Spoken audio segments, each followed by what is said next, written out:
Sir ఇంకొకటి, మీరు cinema ఇండస్ట్రీకి వచ్చారు, సినిమా ఇండస్ట్రీలో కొనసాగారు జీవనం మొత్తం కూడా. 77 సార్? 77 నిండింది. ఎట్లా సార్ మీ అలవాట్లు ఎలా ఉండే సార్? ఎలా స్టార్ట్ అయ్యేది డే? మీ ఆహారపు అలవాట్ల దగ్గర నుంచి ఎలా మీరు ఒకళ్ళు, మురళీమోహన్ గారు ఒకళ్ళు హెల్తీగా ఎలా ఎలా మెయింటైన్ చేస్తున్నారు సార్ ఇది? అంటే నేను అనుకోవటం అండి, నేను అందరిలాగా మామూలుగానే తింటాను, మామూలుగానే సినిమాలు చూస్తాను, మామూలుగానే బయటకు వెళ్ళి పార్టీస్ అవి అటెండ్ అవుతుంటాం, ఇవన్నీ అందరిలానే ఉంటుంది. ఫస్ట్ పాయింట్ నాకు అనిపించింది అంటే జీన్స్ అండి.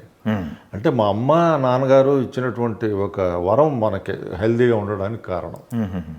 అది ఫస్ట్ అని నేను నమ్ముతా. ఓకే. ఆ తర్వాత మనం చేసే మంచి పనులు, మనం చేసేటువంటి ఒక రెగ్యులారిటీ మెయింటైన్ చేయటం లాంటివి ఉంటే, ఇప్పుడు రాత్రి 10 ఖచ్చితంగా 10 పడుకుంటానండి. ఓకే. 10, 15, 10 పడుకోవాల్సిందే, నువ్వు నిద్ర రాని రాకపోని. అది అలవాటు చేసుకోవాలి. ఇట్లాంటి కొన్ని అలవాటు చేసుకోవాలి. అవి అలవాట్లు ఉన్నాయి నాకు. పార్టీలు కూడా వెళ్తానన్నారు. పార్టీలకి వెళ్ళటం అంటే కాస్త అన్ని అలవాట్లు ఉన్నాయండి? ఉంటాయండి, ఉంటాయి, తప్పే ఉంది. సొసైటీలో అది లేకపోతే ఉంటే చూపించరు కదా. అంతే, మనం ఒక గంట ఉండు వచ్చేయటం. అంతేగాని మనం రాత్రి దాకా 10 దాకా 11 దాకా అక్కడే ఉంటే ఇంటికి వచ్చి 10 గంట పడుకుంటాం. అందుకని ఎంత లిమిట్, ఆ లిమిట్ అయిపోగానే వచ్చేసేయాలి, మనం తినాలి, పడుకోవాలి, పొద్దున్నే వాకింగ్కి వెళ్ళాలి, ఇవన్నీ మెయింటైన్ చేస్తాం. అది సెకండ్ పాయింట్. ఫస్ట్ మాత్రం జీన్సే. ఫాదర్ మదర్ ఇచ్చినటువంటి ఒక ఆరోగ్యకరమైన ఒక శరీరాన్ని ఇచ్చారు. ఇప్పుడు షూటింగ్లో దాదాపు 30 సంవత్సరాలు ఇండస్ట్రీలో గడిపారు కాబట్టి ఎక్కువ నాన్ వెజ్ బయట తిరుగుతుంటుంది. అది ఏమైనా అలవాట్లేదండి మీకు? అసలు నాన్ వెజ్ అలవాట్లేదు. ఎగ్ తింటానండి. ఎగ్ తింటారా?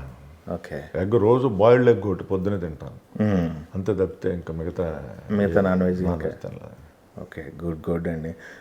మీరు ఇలానే ఇంకా మరెన్నో క్యారెక్టర్లు చేయాలని చెప్పేసి, తెలుగు ప్రేక్షకులని అలరించాలని చెప్పేసి కోరుకుంటూ సార్. నా ఆశ కూడా అదేనండి. చివరి దాకా వేషాలు వేస్తూనే ఉండాలి, మంచి వేషాలు, మంచిగా మంచివాడు అనిపించుకోవాలనే ఆశ కూడా.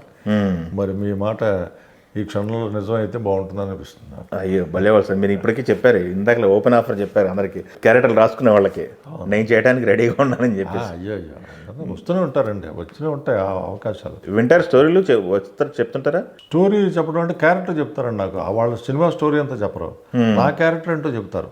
ఓకే.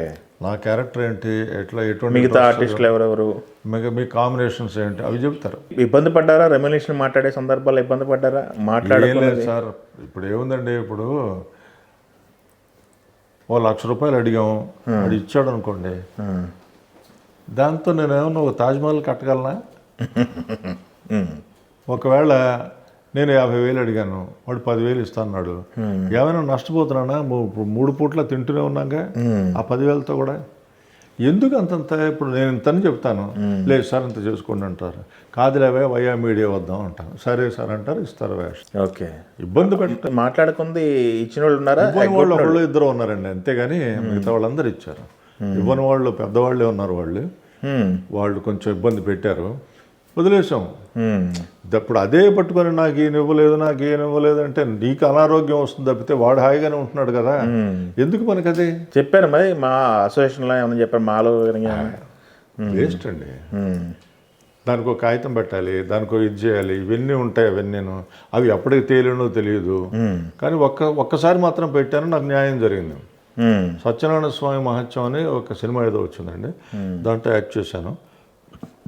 ఇంతనా అనుకున్న తర్వాత ఆయన ఏం చేశాడంటే మొట్టమొదటి అడ్వాన్స్ ఇచ్చి మిగతాది చెక్ రాసి ఇచ్చాడు. సినిమా నా వేషం అయిపోయాక అది బౌన్స్ అయింది. ఎన్నిసార్లు ఫోన్ చేసినా ఈ మేనేజర్ తీయడు. ఆయనేమో పాపం దుబాయ్లోనే ఎక్కడ ఉంటారు, ఆయన ప్రొడ్యూసర్, ఆయనకి తెలియదు ఇవన్నీ. ఇచ్చేసి కామ్గా ఉన్నారు. తర్వాత ఫోన్ లేదు, ఏం లేదు, ఫోన్ చేసినా తీయరు, ఫోన్లు మార్చేస్తారు, ఇట్లాంటివేవో జరిగాయి. అప్పుడే మూవీ ఆర్టిస్ట్ అసోసియేషన్కి నాగబాబు గారు వచ్చారు ప్రెసిడెంట్గా. నాగబాబు గారికి ఆయన సినిమాలు చేశాను కాబట్టి స్వతంత్రం ఉంది, వెళ్ళి చెప్పాను ఇట్లా జరిగిందంటే, మీరు కాగితం పెట్టండి ముందు అన్నాడు. ఆయన పెట్టాడండి. మూడో రోజుకి నా డబ్బు బ్యాంకులో పడింది. గ్రేట్. మరి ఆయన పర్సనల్గా చెప్పాడో మరి వాడికి ఏం వార్నింగ్ ఇచ్చాడో తెలియదు, కానీ 3వ రోజుకి బ్యాంకులో వేశారు. అదొక్కటే నా జీవితంలో జరిగిన ఇన్సిడెంట్. అంటే నేను వెళ్ళి కంప్లైంట్ చేయటం అనేది మా అసోసియేషన్లో. ఇంకెప్పుడు ఎవరి మీద కంప్లైంట్ చేయలేదు. ఎవరో నాకు అట్లా ఇది చేయలేదు. ఎగ్గొట్టాడు పోనివ్వండి. మనకేం 1,00,000 కోట్లు అయితే మనం బాధపడాలి, కానీ ఏముంది 10,000 5,000లో ఇదే ఉంది.